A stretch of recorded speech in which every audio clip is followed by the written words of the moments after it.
pandangan Anda? Itu kan statement orang yang kecewa, yang subjektif. Saya ingin katakan justru kalau Ketua KPK datang melanggar hukum. Kenapa, Bang? Saya ingin jelaskan, ya, setiap kejahatan adalah pelanggaran HAM dalam perspektif hukum pidana. Tetapi apakah semua kejahatan itu bisa dilakukan penyelidikan oleh Komnas HAM? Tidak. Terus kedua, apakah tes TWK ini, ketidaklulusan 54 orang ini, itu pelanggaran HAM? Tidak, itu soal hukum administrasi negara. Jadi yurisdiksi Komnas HAM itu ada pada kejahatan luar biasa, kejahatan pelanggaran HAM berat yang sifatnya ya crime against humanity dan genocide.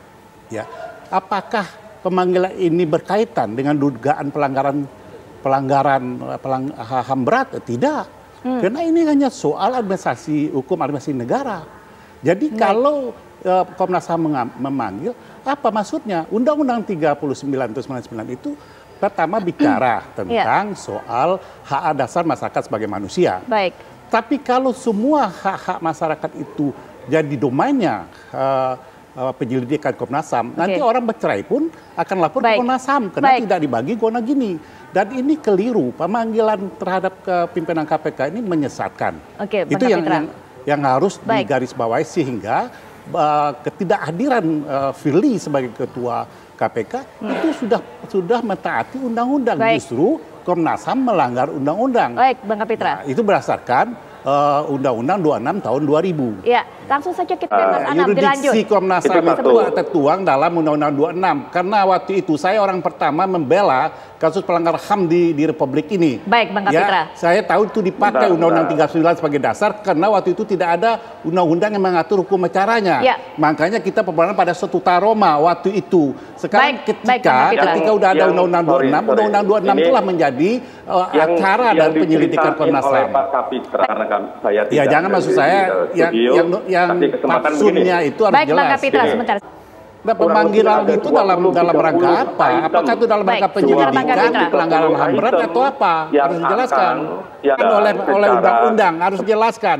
Karena semua perbuatan pidana adalah pelanggaran HAM, tapi tidak semua pelanggaran HAM itu bisa disidik, diusut oleh Komnas HAM. Ada lembaga-lembaga lain yang punya kewenangan. Baik, sebentar. Undang-undang yang Anda pakai itu, undang-undang yang Anda pakai tahun nomor 3999 itu dikoreksi oleh Undang-Undang nomor 26 sehingga ada ruang lingkup yang terbatas terhadap kewenangan Komnas HAM. Jadi Anda jangan meloncat-loncat. Kalau begini Anda bikin gaduh, terus bubarkan aja nih Komnas HAM. Kalau setiap saat bikin gaduh. Sudah ya. Anda banyak itu di Papua, di Poso, banyak mayat berkelimpangan. Anda usut itu.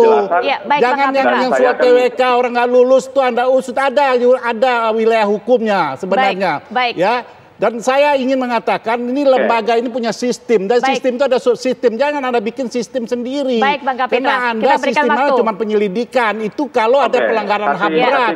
Ya kalau hanya pengaduan Anda harus bijak melihatnya sehingga jangan bermain. Ini Anda bermain dalam panggung-panggung yang membuat rontoknya opini dalam subjektivitas. Ini yang bahaya. Mas Anam juga jadi kalau undang-undang sebentar, Bang Kapitra. Mas Anam bikin undang-undang 39.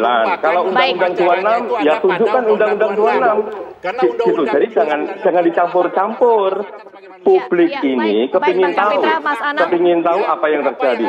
Kerangkanya sederhana begini. Bang Kapitra sebentar, Mas Anam saya potong dulu. Kita mendapatkan informasi yang secara dokumen maupun keterangan mengatakan indikasi Baik, Bang Kapitra.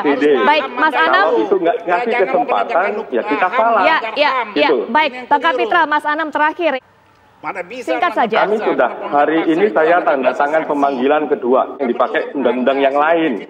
Baik, gitu. Baik, Mas Anam, Bang Kapitra, kita akan jeda sejenak. Ya, nanti kita akan lanjutkan lagi. Saya ingin kasih tahu ya. Tadi si Anam bilang punya pengalaman dari pelanggaran HAM berat. Di mana?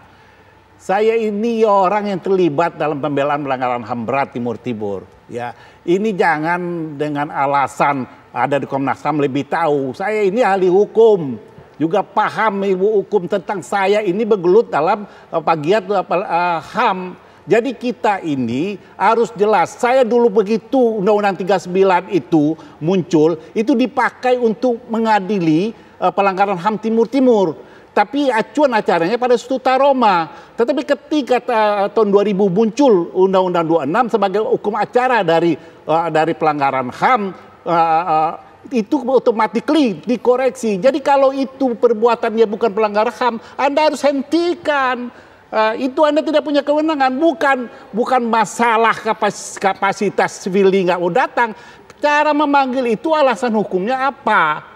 Ya, ini banyak kasus sebenarnya yang betul-betul absolut suatu pelanggaran HAM Anda tidak lakukan. Jadi Anda sudah mengadang-adangkan diri, ya, orang yang paling kenal kata siapa. Itu menyesatkan masyarakat. Kita lihat sistem hukum yang harus dilihat, ya, sehingga apakah pemanggilan itu punya legitimasi hukum atau tidak, ya, apakah ini perbuatan bagian dari kejahatan HAM berat atau tidak.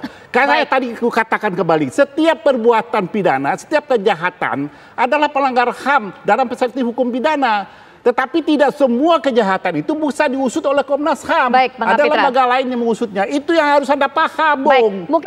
Saya lihat ada hal yang saya khawatirkan bahwa Komnas HAM itu menyiapkan bom waktu.